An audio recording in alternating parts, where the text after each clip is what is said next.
بسم اللہ الرحمن الرحیم اللہم صلی علی سیدنا و مولانا محمد وعلی آل سیدنا و مولانا محمد وبارک وسلم وصلی علیہ۔ معزز سامعین، ناظرین اور حاضرین، آج کی گفتگو میں ماہ رمضان کے آخری عشرہ کے متعلق کچھ چیزیں آپ سے ڈسکس کرنی ہیں۔ اللہ تعالیٰ نے قرآن حکیم میں ماہ رمضان کا ذکر کرتے ہوئے فرمایا ایام معدودات، کہ یہ گنتی کے دن ہیں، چند دن ہیں جو کہ گزر جاتے ہیں، اور پھر دوبارہ ان دنوں کا انتظار کرنے کے لیے، اور ان دنوں کا ہمیں ایک سال انتظار کرنا پڑتا ہے دوبارہ، اس کے بعد پھر یہ مہینہ آتا ہے۔ یہ کتنے بابرکت ایام ہیں، ہمیں شاید اس کا اندازہ نہیں ہے۔ حضرت عائشہ صدیقہ رضی اللہ تعالیٰ عنہ ام المومنین، آپ فرماتی ہیں کہ جب رمضان شریف کا آخری عشرہ آتا تو حضور صلی اللہ علیہ وآلہ وسلم کمر بستہ ہو جاتے اور اپنے آپ کو تیار کرتے، اور آپ فرماتی ہیں کہ حضور صلی اللہ علیہ وآلہ وسلم اس آخری عشرے میں خود بھی راتوں کو زندہ کرتے، قیام اللیل کرتے اور گھر والوں کو بھی جگاتے۔ اور پھر آپ اسی طرح ایک اور روایت ہے جس میں آپ فرماتی ہیں کہ حضور صلی اللہ علیہ وآلہ وسلم جس قدر کوشش اور جہد اور مشقت ان آخری 10 دنوں میں کرتے تھے، اس کے علاوہ اور آپ کبھی بھی نہیں کرتے تھے۔ یہ بہت عظیم دن ہے۔ تو 1-2 دنوں کے بعد یہ آخری عشرہ ماہ رمضان کا شروع ہونے والا ہے۔ پہلے جس طرح بھی ہمارے روزے گزر گئے، تو کوشش کریں کہ اب رمضان شریف کا آخری عشرہ آ رہا ہے، تو اس میں ہم جتنا بھی زیادہ سے زیادہ محنت اور مشقت کر سکتے ہیں، اللہ کی رحمتیں سمیٹ سکتے ہیں، تو وہ ہمیں کوشش کرنی چاہیے۔ اور پھر ہمیں کوئی گارنٹی نہیں ہے کہ اگلے سال ماہ رمضان میسر ہوگا یا نہیں ہوگا۔ یہ جو بھی ساعتیں ہمیں میسر ہیں، ان سے بھرپور فائدہ اٹھانا چاہیے۔ آخری عشرہ میں 2 امور بہت اہم ہیں، ایک تو ہے اعتکاف اور دوسرا ہے لیلۃ القدر۔ بنیادی طور پہ ان دونوں کا آپس میں بڑا گہرا تعلق ہے۔ اعتکاف کا مطلب کیا ہے؟ اعتکاف کا معنی کیا ہے؟ مفہوم کیا ہے؟ اعتکاف کہتے ہیں کسی جگہ پر جم کر بیٹھ جانا، دھرنا دے دینا جسے ہم کہتے ہیں، اپنے مقاصد کے لیے کسی جگہ پہ جم کے بیٹھ جانا، دھرنا دے دینا، وہاں سے ہلنا نہ، اس کو کہتے ہیں اعتکاف۔ تو حضور صلی اللہ علیہ وآلہ وسلم نے ہر سال اعتکاف کیا ہے، ہر سال، بلکہ آپ کی زندگی کا جو آخری رمضان تھا اس میں آپ نے 20 دن اعتکاف کیا، اور ایک سال صحابہ فرماتے ہیں کہ حضور کا اعتکاف رہ گیا تھا، تو اگلے سال حضور صلی اللہ علیہ وسلم نے شعبان کے مہینے میں 10 دن اعتکاف کیا تھا۔ اب یہ کوئی فرض اور واجب تو نہیں ہے، لیکن اس کی اہمیت اور اس کا آپ اس چیز سے اندازہ لگا سکتے ہیں، اس کی اہمیت اور فضیلت کا، کہ حضور صلی اللہ علیہ وآلہ وسلم نے کس قدر اس پر ہمیشگی اختیار کی ہے کہ ہر سال آپ اعتکاف کرتے تھے ماہ رمضان کا آخری عشرے کا۔ اور حضرت عائشہ فرماتے ہیں کہ حضور مستعد ہو جاتے اور جہد کرتے اور کمر بستہ ہو جاتے، اور حضور صلی اللہ علیہ وسلم راتوں کو زندہ کرتے، قیام اللیل کرتے، اپنے گھر والوں کو بھی اس کی اہمیت سے آگاہ کرتے اور انہیں بھی جگاتے۔ اب اعتکاف کی حکمتیں کیا ہیں؟ سب سے پہلی حکمت جو اعتکاف کی ہے وہ ہے لیلۃ القدر کی تلاش۔ دیکھیں، اللہ تعالیٰ نے یہ ایک عظیم رات عطا کی ہے۔ اللہ رب العزت نے قرآن مجید میں ارشاد فرمایا انا انزلناہ فی لیلۃ القدر، کہ اس قرآن کو ہم نے لیلۃ القدر میں نازل کیا۔ پھر اللہ نے فرمایا وما ادراک ما لیلۃ القدر، فرمایا کہ تم کیا جانو کہ لیلۃ القدر کیا ہے، تمہیں اس کی اہمیت کا اندازہ نہیں ہے۔ اللہ نے فرمایا کہ یہ کتنی عظیم رات ہے، وما ادراک ما لیلۃ القدر، تمہیں کیا پتہ یہ کتنی عظیم رات ہے۔ پھر اللہ نے خود اس کا جواب دیا لیلۃ القدر خیر من الف شہر، کہا کہ یہ وہ عظیم رات ہے جو 1000 مہینوں سے بھی بہتر ہے۔ 1000 دنوں کا ذکر نہیں کیا، 1000 مہینوں سے بھی افضل ہے، 1000 مہینے سے بھی بہتر رات ہے۔ اب اللہ نے تو کوئی نہیں بتایا قرآن مجید میں کہ وہ کون سی رات ہے، بس وہ اس ایک مہینے میں رات ہے، لیکن حضور صلی اللہ علیہ وآلہ وسلم آپ تو کریم ہیں، آپ چاہتے ہیں کہ امت مشقت میں نہ پڑے۔ جس طرح آپ ایک حدیث میں فرماتے ہیں، آپ نے فرمایا کہ اگر مجھے خوف اور خدشہ نہ ہوتا کہ میری امت مشقت میں پڑ جائے گی تو میں ان کے لیے ہر نماز کے ساتھ مسواک کو لازم قرار دے دیتا۔ تو حضور عبادات میں بھی چاہتے تھے کہ میری امت مشقت میں نہ پڑے۔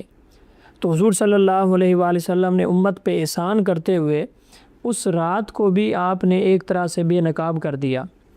آپ نے فرمایا کہ وہ جو لیلۃ القدر ہے، جو اتنی عظیم رات ہے، اس کو رمضان کے آخری عشرے میں تلاش کرو، آخری عشرے کی طاق راتوں میں تلاش کرو، 21، 23، 25، 27 اور 29، یہ 5 طاق راتیں ہیں۔ کہا کہ ان طاق راتوں میں اس رات کو تلاش کرو۔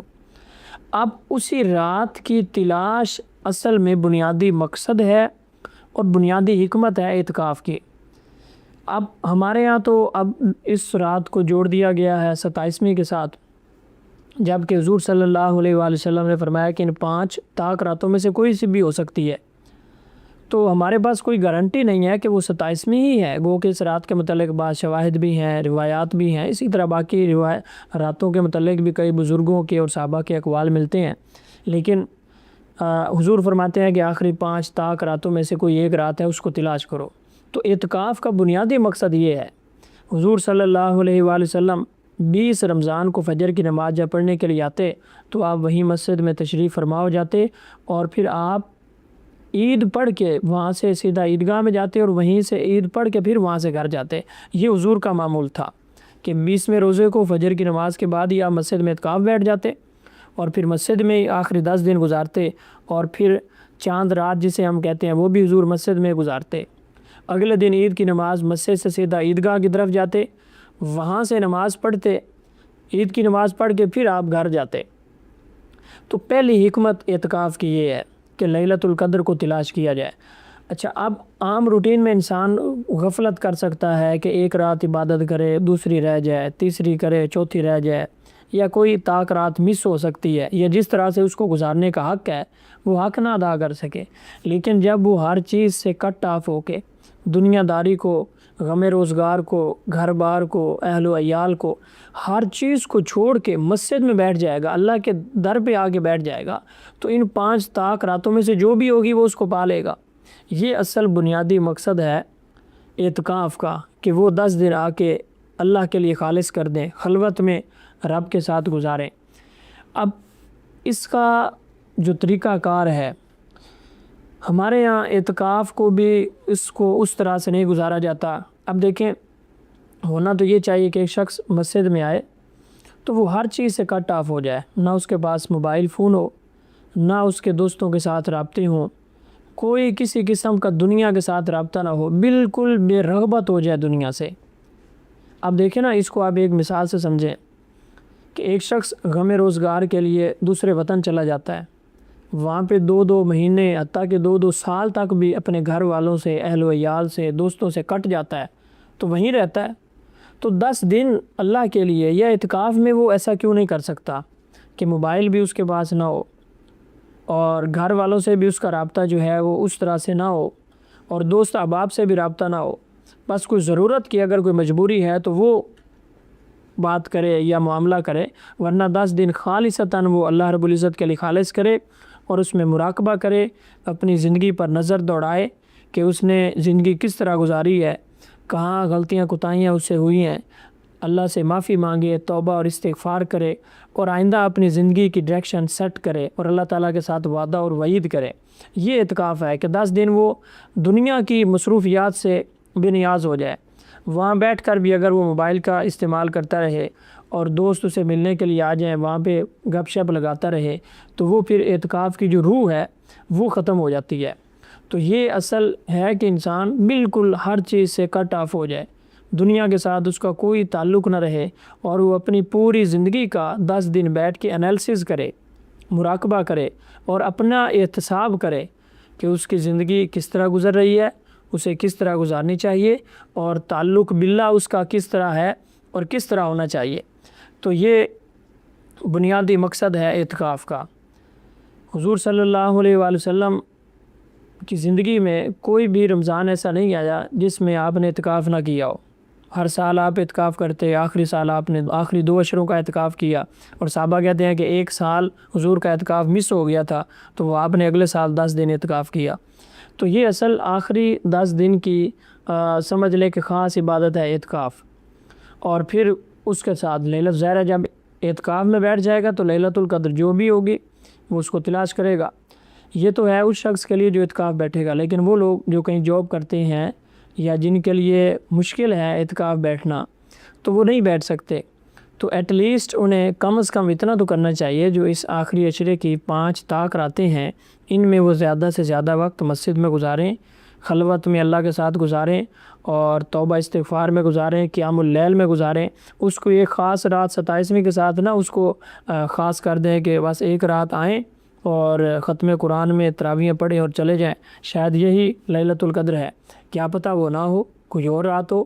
تو اس لیے جو لوگ اعتکاف بیٹھیں گے تو وہ تو بیٹھتے ہی سے مقصد کے لیے ہیں، لیکن جو اعتکاف نہیں بیٹھ سکتا تو اسے چاہیے کہ کم از کم یہ جو 5 طاق راتیں ہیں 21ویں سے لے کر 29ویں تک، تو ان طاق راتوں میں وہ خاص اہتمام کرے، روزہ رکھے اور قیام اللیل کرے، قرآن مجید کی تلاوت کرے۔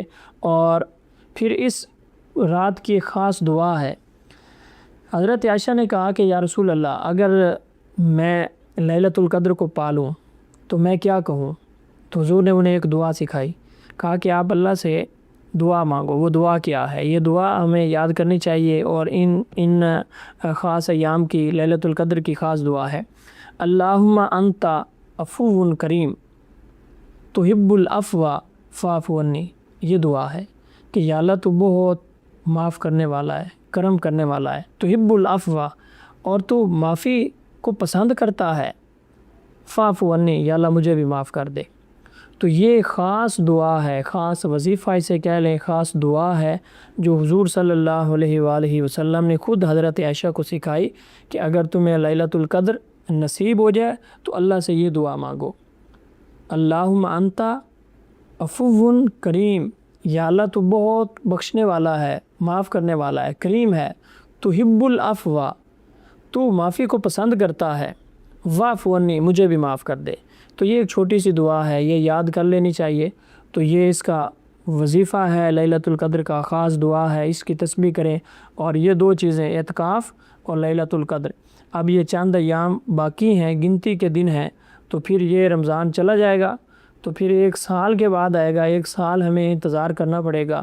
تو یہ عظیم گھڑیاں اور یہ عظیم راتیں اور عظیم لمحات پھر یہ پورے سال میں کبھی بھی میسر نہیں ہوتے، جو رمضان میں میسر ہوتے ہیں۔ اللہ انسان کی بخشش کے سارے اسباب میسر کر دیتا ہے، جنت کے دروازے کھول دیتا ہے، جہنم کے دروازے بند کر دیتا ہے، شیاطین کو جکڑ دیتا ہے۔ تو حضور فرماتے ہیں کہ جو شخص ماہ رمضان کو پائے اور اس میں بھی اپنی بخشش نہ کروا سکے تو پھر وہ کب اپنی بخشش کروائے گا؟ یعنی جس میں اللہ نے انسان کی ساری بخشش کے اسباب مہیا کر دیے ہیں، اور اللہ انسان کی بخشش کے بہانے ڈھونڈ رہا ہے کہ کس طرح سے انسان میری طرف لوٹ آئے۔ تو حضور فرماتے ہیں جو بندہ اس میں بھی اللہ رب العزت سے اپنی بخشش طلب کر کے اپنے آپ کو معافی نہ دلا سکے، جنت نہ حاصل کر سکے، تو پھر کب وہ اپنی بخشش کروائے گا؟ یعنی حضور کو تعجب ہوا کہ اتنے عظیم دن بھی جس بندے نے ضائع کر دیے تو پھر اور تو کوئی اس کے پاس چانس نہیں ہے، اس سے زیادہ عظیم دن اور برکت والے اور تو کوئی دن نہیں ہے جس کی ہر رات اللہ تعالیٰ کی رحمت آوازیں لگاتی ہے کہ ہے کوئی مجھ سے بخشش مانگنے والا، میں اس کو معاف کر دوں، ہے کوئی مجھ سے رزق مانگنے والا، میں اس کو رزق عطا کروں۔ تو اس لیے جتنے ایام گزر گئے وہ گزر گئے، اب جو ایام باقی ہیں اس کا بالخصوص جو آخری عشرہ ہے وہ بہت قیمتی ہے، تو اسے ہمیں جتنا ہو سکے مشقت کر کے، اپنے نفس پہ جبر کر کے ہمیں عبادت میں وقت لگانا چاہیے، اور جس طرح حضور صلی اللہ علیہ وآلہ وسلم یہ آخری عشرہ گزارتے تھے ہمیں کوشش کرنی چاہیے کہ اس طرح ہم گزاریں۔ اللہ رب العزت سے دعا ہے اللہ تعالی ہم سب کو عمل کی توفیق عطا فرمائے۔ والسلام۔